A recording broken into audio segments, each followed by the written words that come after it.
안녕하세요. 저는 정형외과 전문의 박영식입니다. 오늘 제가 준비한 이야기는 인공관절 수술의 오해와 진실입니다. 우리 몸에서 가장 많이 사용하는 관절, 무릎. 무릎 연골은 나이가 들수록 퇴행성 변화를 일으켜 연골이 마모되고 그로 인해 염증을 일으켜 통증이 발생된다. 국내에서 인공관절 수술을 받는 환자는 매년 10만 명 이상. 인공관절은 과연 참을 만큼 참다가 마지막으로 선택해야 하는 수술일까? 인공관절 수술과 관련된 오해와 진실에 대해 자세히 알아보자.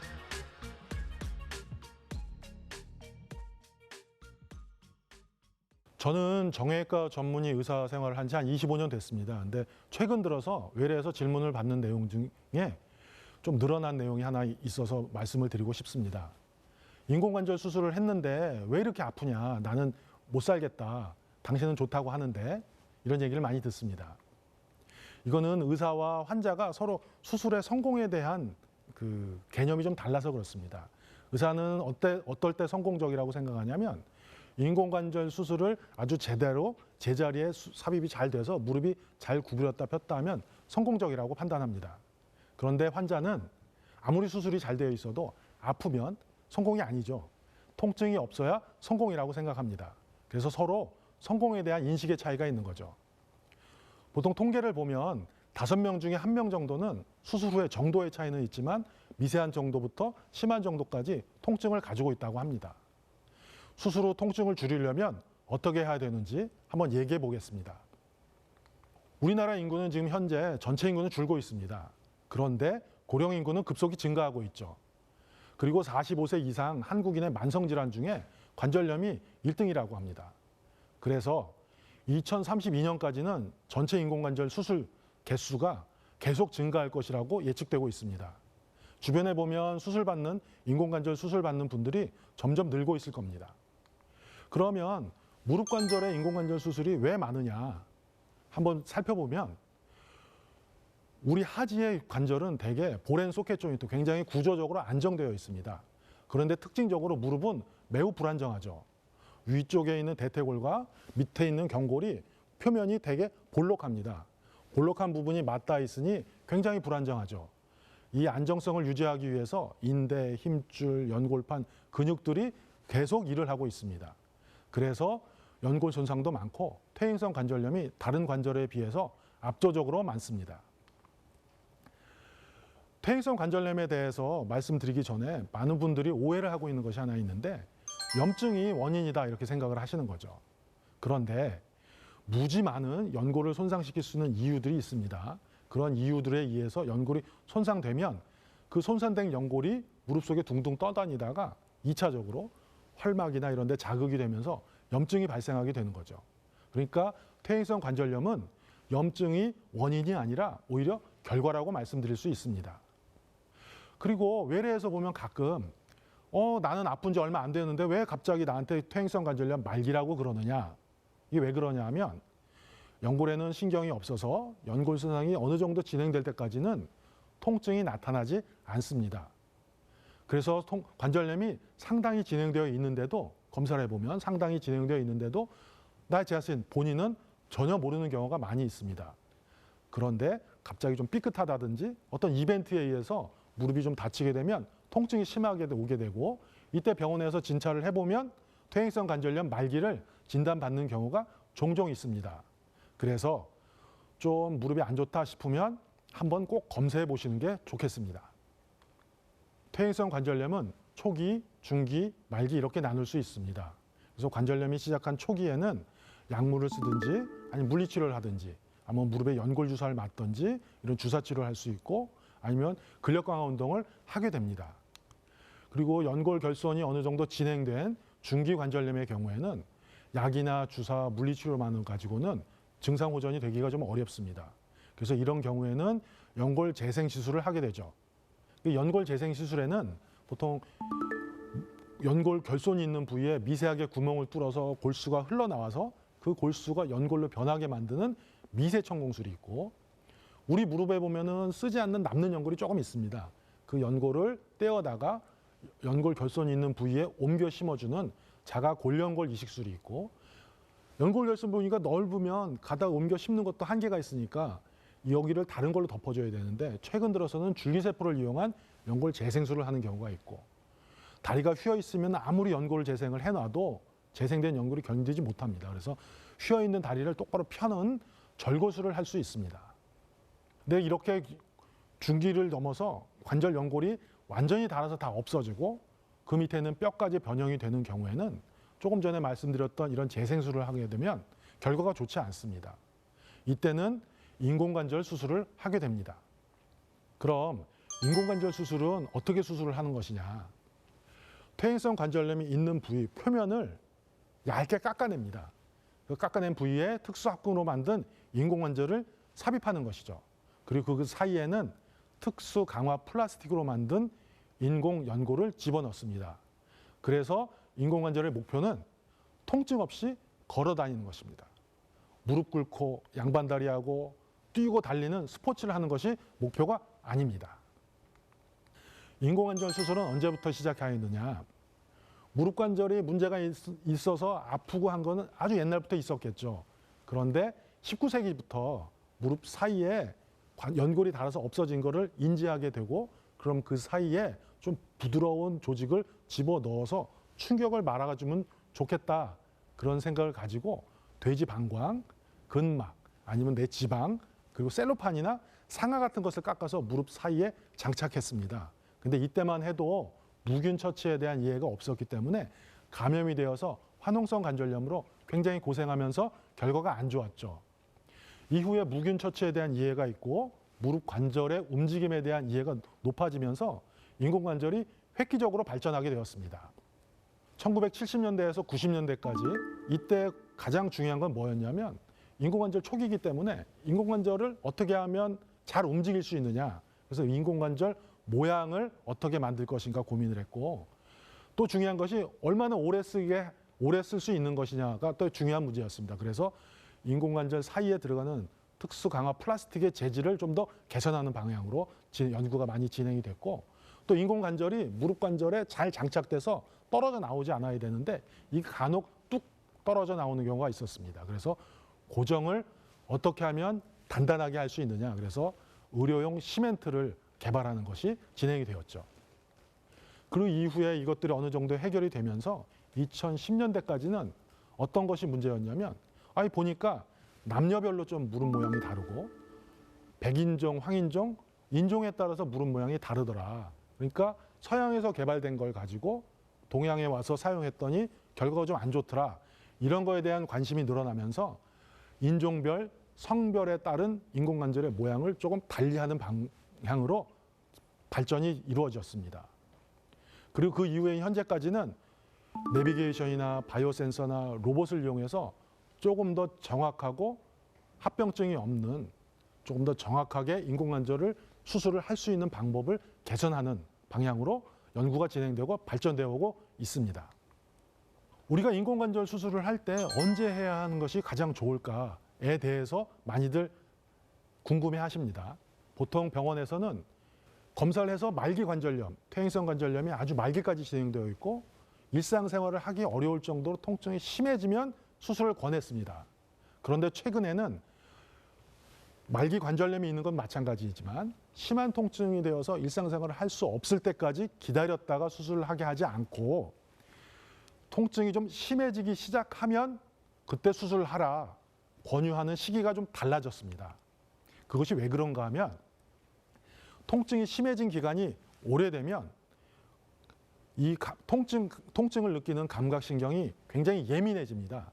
어디서 예민해지냐면, 통증은 감각신경에서 느껴서 척수신경을 지나서 뇌에서 통증을 느끼게 되는데, 척수에서 뇌까지 올라가는 이 단계에서 굉장히 예민해지게 변형이 됩니다.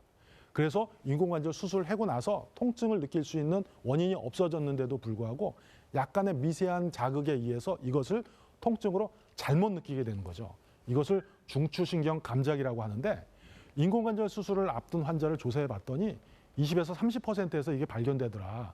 이런 분들은 인공관절 수술을 해놔도 수술 이후에 통증을 계속 느끼면서 결과가 상당히 좋지 않습니다. 그래서 이런 경우에 중추신경 감작이 생기기 전에 수술을 하는 것이 좋겠다 해서 조금 더 예전보단 일찍 수술하도록 권유드리고 있습니다. 그리고 나이가 아주 많아도 상관이 요즘은 크게 없는 것이 당뇨, 고혈압, 심장병, 뇌혈관 질환 이런 것들은 조절만 잘 되고 있으면 문제가 없고 고령이어도 전신 상태가 건강하다면 나이는 크게 문제되지 않습니다. 인공관절 수술은 크게 두 가지로 나눕니다. 퇴행성 관절염이 무릎 안쪽 한쪽에만 있는 경우에는 절반만한 반치환술, 단일과 치환술이라는 것을 하고 퇴행성 관절염이 무릎 전반에 걸쳐 있다면 전부 갈아치우는 전치환술을 하게 됩니다. 그래서 절반만 하는 단일과 치환술을 말씀을 드려보면 관절염이 한쪽 주로 내측부 안쪽에만 있는 경우에 안쪽만 수술하면 되지 뭐하러 바깥쪽까지 하느냐 이런 생각을 가지고 안쪽 관절염이 있는 쪽만 인공관절을 하게 됩니다.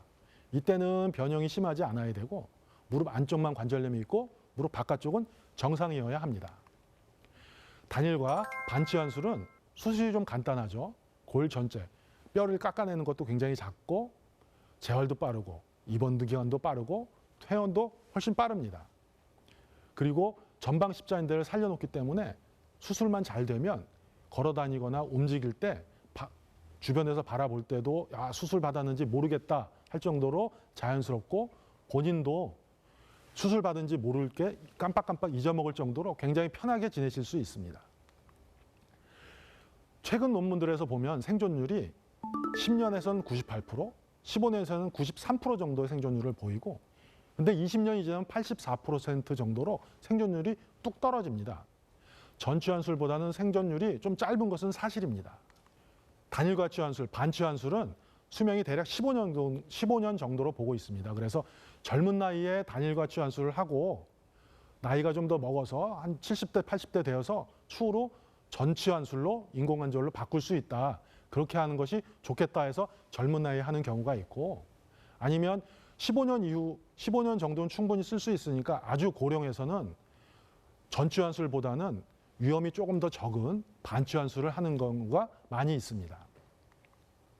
제가 준비한 사진을 보면 무릎 안쪽에만 퇴행성 관절염이 심하고 바깥쪽은 정상입니다. 이런 경우에는 전치환술을 하지 않고 무릎 안쪽만 선택적으로 그 부위만 인공관절을 하는 단일과 치환술을 할 수 있습니다. 그러면 전치환술은 언제 할까요? 아까도 말씀드렸죠. 퇴행성 관절염이 아주 심하고 심한 통증이 있는 경우에 했습니다.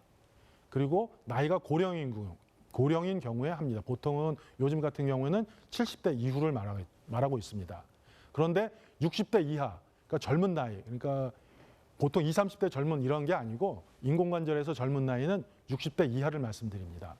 60대 이하의 나이에서는 활동량도 많고 많이 움직이고 운동도 많이 하고 그러기 때문에 인공관절 수명이 상당히 짧습니다. 그래서 이런 경우에는 인공관절을 가능한 좀 미루는 것이 원칙입니다. 하지만 류마티스 관절염이나 골괴사, 골이 푹 주저앉은 골괴사가 있는 경우에는 어쩔 수 없이 인공관절을 하게 됩니다. 이 사진을 보시면 퇴행성 관절염이 무릎 관절 전체에 걸쳐서 아주 심하게 진행되어 있습니다. 이때는 다른 치료법은 적용할 수가 없고 관절 전체를 인공관절로 바꿔 끼는 전치환술을 하게 됩니다. 인공관절 수술에 쓰는 기구, 인공관절의 재질은 코발트 크롬으로 만든 합금을 되게 많이 쓰고 티타늄도 많이 쓰고 있습니다. 그리고 인조 연골에는 고분자 폴리에틸렌을 사용하게 되고 이 전체 무게는 약 570g 정도로 상당히 가볍습니다. 근데 가끔 인공관절 수술을 하신 분들이 외래에서 나 무릎이 무거워 이렇게 말씀하시는 분들이 있는데 이거는 인공관절이 무거워서 그런 것이 아니고 하체의 근력이 약하기 때문에 다리가 무겁게 느껴지시는 거니까 이런 경우에는 운동을 열심히 하시는 것이 중요합니다. 간혹 외래에서 인공관절에 관한 몇 가지 의문점을 저한테 물어보시는 것이 있습니다. 맞춤형 인공관절은 어떤 것이냐, 안성맞춤처럼 각 개개인에 맞추는 것이냐 이게 물어보시는데 그것이 아니고 기성품으로 나오는 인공관절을 무릎에 삽입할 때 개개인한테 맞는 가장 적절한 위치를 잡아주는 기구를 쓴다. 그래서 맞춤형 인공관절이라는 표현을 씁니다. 인공관절 자체를 맞춰서 따로따로 만들어준 것은 아닙니다. 그다음에 로봇 인공관절은 로봇이 알아서 다 하느냐 이렇게 질문을 하시는데 그것은 아니고 로봇에 CT를 찍은 데이터를 입력하든지 아니면 수술 중에 무릎을 스캔한 데이터를 입력을 해주고 수술하는 의사가 수술 이렇게 하겠다 정하면 로봇이 거기에 맞춰서 움직이면서 수술을 할 수가 있습니다. 그때도 의사가 로봇의 팔을 잡고 의료용 톱이나 이런 것을 이용해서 무릎을 관절 표면에 퇴행성 관절염이 있는 부위를 깎아주게 됩니다. 그래서 결국에는 의사의 경험과 로봇의 정확도가 결합해서 하는 수술법입니다. 그다음에 최근 들어서 뭐 한국형 인공관절이 있냐 이런 부분들의 질문을 하시는데 아직은 한국형 인공관절을 따로 만들어서 이것이 한국형이다 이렇게 얘기한 것은 아직은 없습니다. 다만 외국에서 나온 인공관절이 그나마 우리나라 그 무릎 모양과 합당하게 좀 맞는 것들이 조금 있기 때문에 그런 것을 사용하면서 한국형이라고 말하는데 실제로 한국형 인공관절은 아직은 나온 바는 없습니다.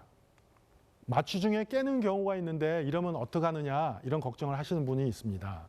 그런데 인공관절 수술은 대개 척추 마취를 하게 되고 척추 마취의 지속 기간은 보통 3-4시간 정도 되게 됩니다. 그리고 수술 중에는 수면 마취를 해서 주무시게 만들어 드리죠.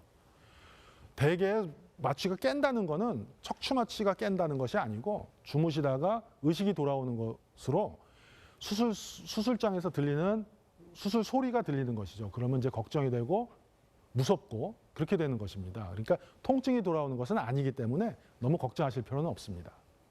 인공관절 수술 후 통증이 너무 심하고 이게 무서워서 수술 받기가 무섭다 이런 분들도 있는데 수년 전부터 수술 후 통증 관리가 굉장히 좋아졌습니다. 무통 치료를 하는데 관절막 주변에 무통 주사를 놓고 대퇴신경 마취를 하고 그러기 때문에 실제로 제 경험에서 비추어 봐도 수술 받으신 분이 다음날 아침에 회진을 갔는데 수술 받은지 나는 모르겠다. 하나도 안 아파요. 이런 분들이 상당히 많습니다. 수술 후 무통 치료가 굉장히 발전하였으니 너무 걱정 안 하셔도 됩니다. 인공관절 수술 후에 많이 물어보시는 것 중에 하나가 이런 운동은 해도 돼요? 저런 운동은 해도 돼요? 이런 걸 많이 물어보십니다. 미국 슬관전학회에서 발표한 내용을 기초로 해서 한번 말씀드려 보겠습니다. 일반적으로 저충격, 낮은 근력을 요구하는 운동은 하셔도 됩니다. 빠르게 걷는 거, 하이킹, 트레킹이죠. 자전거, 실내나 실외 자전거를 타는 거 괜찮습니다. 수영도 좋고요. 골프 괜찮습니다. 볼링도 괜찮고 사교춤도 좋습니다. 처음에는 모든 걷기 운동 자체가 재활 운동입니다. 처음에는 천천히 걷기 시작해서 하루에 20분, 30분 걷기 시작해서 다른 운동들을 해보시는 것이 좋을 것 같습니다. 그런데 위아래로 뛰는 것은 하시면 안 됩니다. 그러면 인공관절 기계에 충격이 많이 가게 돼서 오래 쓸 수가 없습니다. 농구, 축구, 배구, 막 뛰어내리는 거 이거 하시면 안 됩니다. 그리고 조깅도 좋지 않습니다. 수술 후 관리 중에 굉장히 중요한 것이 하나 있는데 제가 강조드리고 싶은 것은 낙상 예방입니다. 낙상을 하게 되면 인공관절 주변에 골절이 있을 수 있고 골절이 오게 되면 그 부위에 이제 수술을 하게 되는데 수술 결과도 좋지 않고 수술도 굉장히 어렵습니다. 그래서 최선은 예방입니다. 이 예방을 위해서 생활 환경을 조정하는 것이 매우 중요합니다. 가구 재배치해서 보행기나 침대를 꼭 쓰시도록 하고 방바닥에 전깃줄 같은 거 있지 않게 해서 걸어 다니다가 걸려서 넘어지지 않게 조심하시고 화장실 안에는 꼭 손잡이 만들어서 앉았다 일어날 때 미끄러져 넘어지지 않게 조심하시고 밤에 화장실 갈 때 껌껌하면 넘어지기 쉽습니다. 그렇기 때문에 밤에도 항상 불을 좀 켜놓게 작은 불을 좀 켜놓는 걸 잊지 말고 해놓으시기 바랍니다. 인공관절 수술 후 합병증이 여러 가지가 있는데 그중에 또 중요한 합병증 중에 하나가 불안정성입니다. 불안정성이라는 것이 뭐냐면 말 그대로 걸어 다니거나 서 있을 때 무릎이 휘청휘청 불안정하다는 걸 느낀다는 거죠. 그걸 불안정성이라고 하는데 인공관절 수술 후 초기에는 신전 간격이 넓어요. 수술이 좀 잘못되거나 인공관절 안에 들어가는 특수 강화 플라스틱이 좀 얇은 게 들어간 경우에 휘청거릴 수 있습니다. 후기가 되면 특수 강화 플라스틱 인조 연골이 닳게 됩니다. 그러면 마모가 일어나게 되면 그때 신전 간격이 좀 넓어질 수 있죠. 이때는 걸으면서 휘청휘청거리고 흔들거리고 걷다가 무릎이 푹 꺾입니다. 실제로도 잘 넘어지죠. 그래서 항상 무릎 주위에 힘줄에 과도한 긴장이 있게 됩니다. 그래서 무릎 주변이 굉장히 아프게 되고 넘어지게 되면서 골절의 위험도 상당히 높아지게 됩니다. 그래서 초기에 신전 간격을 잘 맞추기 위해서 어떻게 해야 될까 해볼 때, 그래서 초기에는 의사의 숙련도에다가 의사의 에러를 줄이기 위해서 바이오 센서나 내비게이션 맞춤형 인공관절을 했고, 최근에는 로봇을 이용한 인공관절을 하게 되죠. 그래서 불안정성을 해소하려고 노력을 합니다. 그리고 수년이 지나서 나타나는 경우, 인조연골에 마모가 있어서 나타나는 경우에도는 이미 마모가 되어 있는 거기 때문에 이 경우에는 간단하게 인조연골을 교체해서 해결이 가능합니다.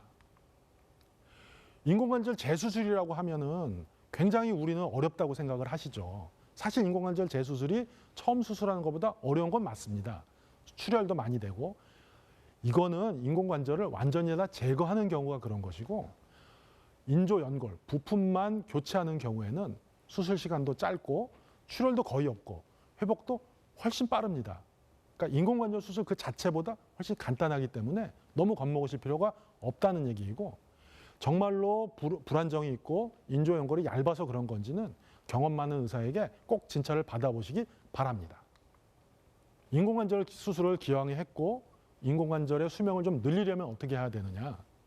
체중 조절을 하셔야 됩니다.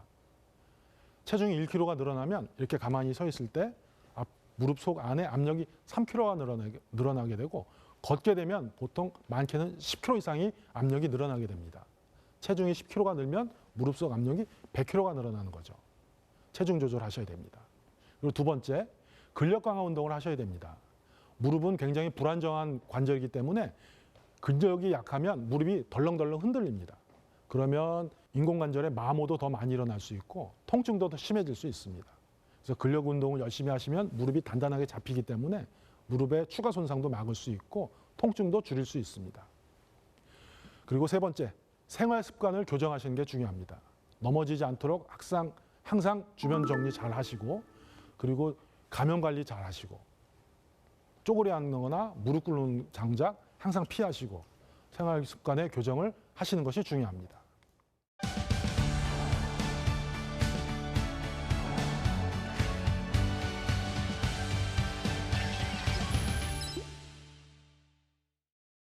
시청자들께서 인공관절 수술과 관련해 많은 질문을 저에게 보내주셨는데요. 함께 확인해 보도록 하겠습니다. 인공관절 수술 후 무릎이 다시 아프고 덜그럭거리는 느낌이 듭니다. 운동을 해야 할까요? 재수술을 해야 할까요? 통증의 원인과 덜그럭거리는 원인을 파악하는 것이 중요합니다. 운동량이 많고 가벼운 외상 때문에 통증이 있는 거라면 보존적 치료를 하고 좀 쉬었다가 운동을 다시 하시는 거 좋고요.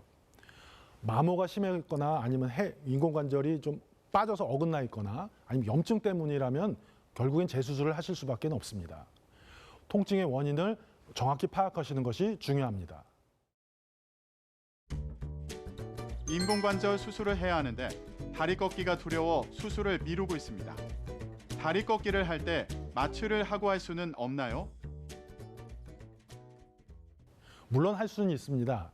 그런데 재활을 할 때마다 마취하기는 어려우니까 그렇게는 실제는 하진 않습니다.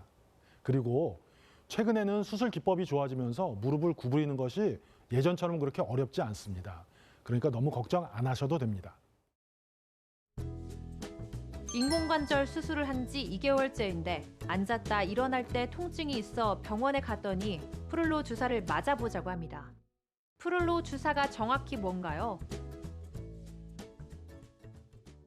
프롤로 주사는 우리말로 인대 강화 주사라고 합니다.